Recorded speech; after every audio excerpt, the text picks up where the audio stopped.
Hello everyone, welcome to our YouTube channel. आज की video में हम पढ़ रहे हैं प्यूरीन्स एंड पायरिमिडीन्स। ये दोनों ही बिल्डिंग ब्लॉक्स हैं जेनेटिक मटेरियल के। जेनेटिक मटेरियल कौन से होते हैं? डीएनए जेनेटिक मटेरियल है, आरएनए जेनेटिक मटेरियल है, ये दोनों ही जेनेटिक मटेरियल है। एंड प्यूरीन्स एंड पायरिमिडीन्स बहुत ही इंपॉर्टेंट रोल प्ले करते हैं हमारे जेनेटिक मटेरियल में। सो प्यूरीन्स एंड पायरिमिडीन्स दोनों ही डीएनए एंड आरएनए पे प्रेजेंट होते हैं। एंड प्यूरीन पायरिमिडीन एक दूसरे से हाइड्रोजन बॉन्ड्स के थ्रू कनेक्टेड होते हैं। ये हमने ऑलरेडी डीएनए वाले वीडियो में पढ़ा हुआ है कि प्यूरीन्स हमेशा पायरिमिडीन्स को ज्वाइन करते हैं एंड पायरिमिडीन्स हमेशा प्यूरीन्स को ज्वाइन करते हैं। ये कभी भी आपस में ज्वाइन नहीं होते। प्यूरीन्स ज्वाइन नहीं होते, पायरिमिडीन्स ज्वाइन नहीं होते। ये अपोजिट प्यूरीन्स पायरिमिडीन्स प्यूरीन्स ज्वाइन होते हैं। ठीक है, एंड ये आपको डीएनए में भी देखने को मिलेंगे, आरएनए में भी देखने को मिलेंगे। आज का लेक्चर शुरू करने से पहले एक क्विक रिमाइंडर ये है कि this is our official apps logo. Link आपको डिस्क्रिप्शन में मिल जाएगी। अगर अभी तक आपने हमारा ऐप डाउनलोड नहीं किया है तो आपने हमारा ऐप डाउनलोड कर लेना है। हमारे ऐप में आपको सारे एक्सक्लूसिव कोर्सेज मिलेंगे related to forensic science and related to biology. So आप इस ऐप को डाउनलोड कर सकते हैं। Okay, so let's just start today's class. जैसे कि मैंने बोला प्यूरीन्स एंड पायरिमिडीन्स हम पढ़ते हैं, तो ये दो ग्रुप्स हैं। सो प्यूरीन जो ग्रुप है, purine contains adenine and guanine. ठीक है, ANG, this is A and this is G। हमें ये पता है जो गुआनिन है वो साइटोसिन से 3 बॉन्ड से जुड़ता है, जो एडेनिन है थाइमिन या यूरासिल से 2 बॉन्ड से जुड़ता है। सो प्यूरीन्स में आते हैं 2 element, adenine and guanine.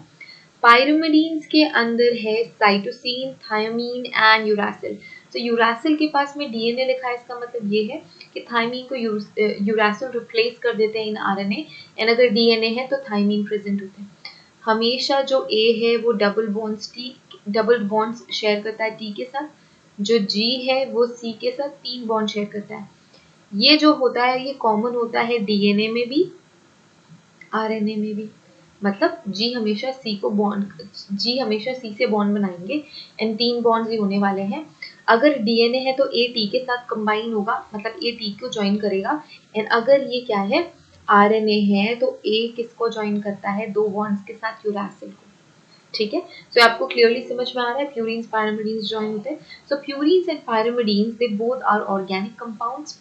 Of course organic compounds है। अब ऑर्गेनिक कंपाउंड्स के लिए कहते हैं जिनके जो बेस है वो कार्बन हाइड्रोजन होता है। ठीक है, and they take part in synthesis of DNA and RNA. ये डीएनए के सिंथेसिस में एंड आरएनए के सिंथेसिस में बहुत इंपॉर्टेंट रोल प्ले करते हैं।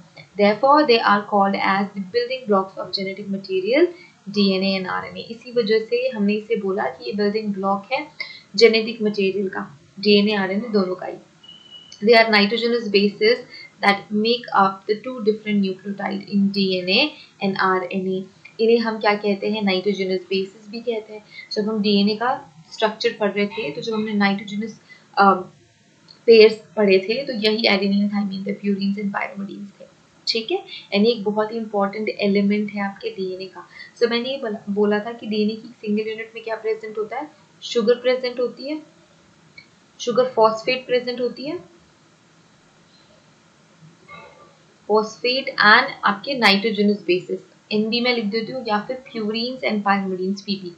ओके, सो ये तीनों ही एलिमेंट्स आपके एक सिंगल यूनिट में कंबाइन होते हैं एंड देन ये फिर पॉलीन्यूक्लियोटाइड की चेन बनाते हैं। सो एक न्यूक्लियोटाइड यूनिट में sugar, phosphate and nitrogenous bases आपको देखने को मिलते हैं। ये डीएनए आरएनए दोनों में ही होते हैं। सो प्यूरीन्स के अंदर कौन कौन आते हैं? एडेनिन प्यूरीन्स होते हैं, गुआनिन प्यूरीन्स होते हैं। They are 2 carbon nitrogen ring basis.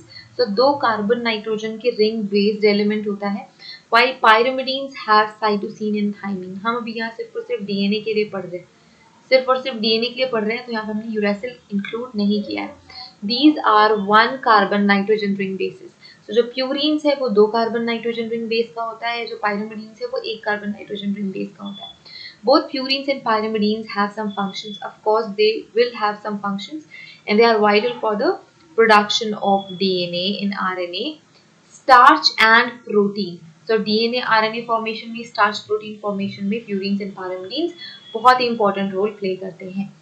They also serve as the form of energy for cell and they regulate enzyme as well. So ये क्या करते हैं? ये एनर्जी भी सर्व करते हैं, as in the form of energy भी ये इंक्लूड कर सकते हैं हम इन्हें। They serve as an energy for the cell and they regulate enzyme. So enzyme regulate करने का भी काम करते हैं। अब हम इन दो टेबल से देखेंगे कि प्यूरिन्स एंड पायरोमिडीन्स सिमिलर या डिफरेंट कैसे हैं एक दूसरे से।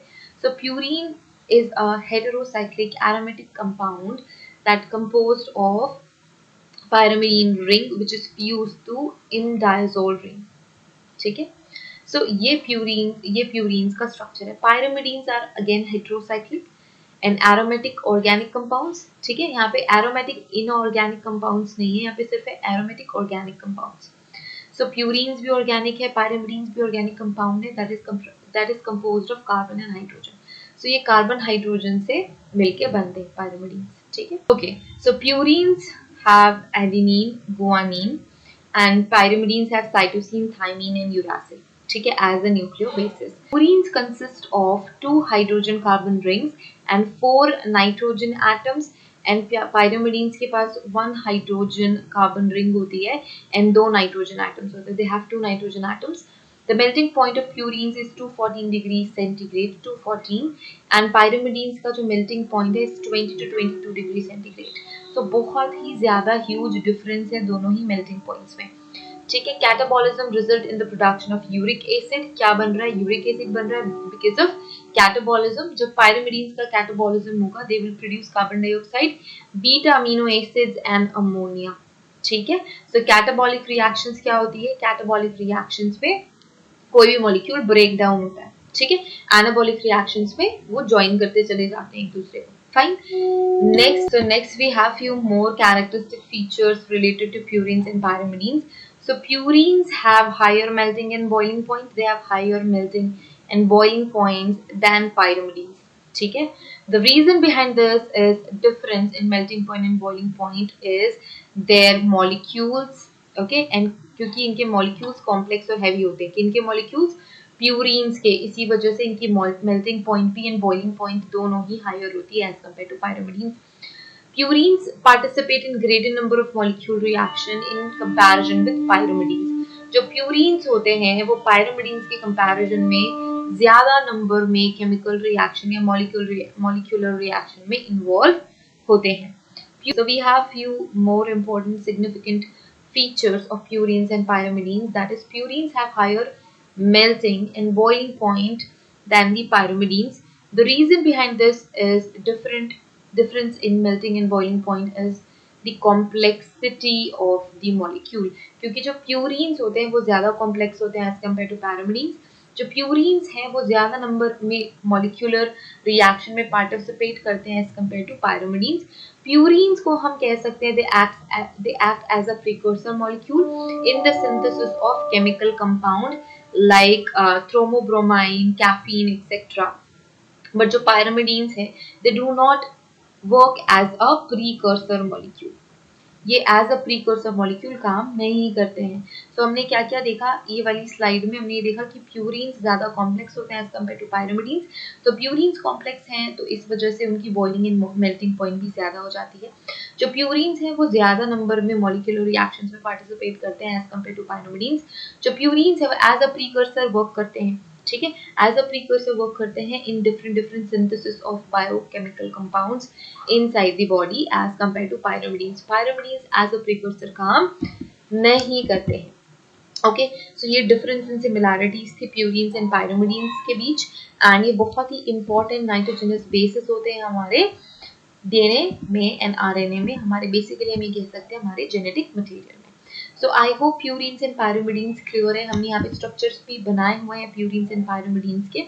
So this is purines and pyrimidines which is really very important for DNA and RNA. So thank you so much everyone for watching this video. Have a great day ahead and see you guys in the next video. Till then, take care. Bye.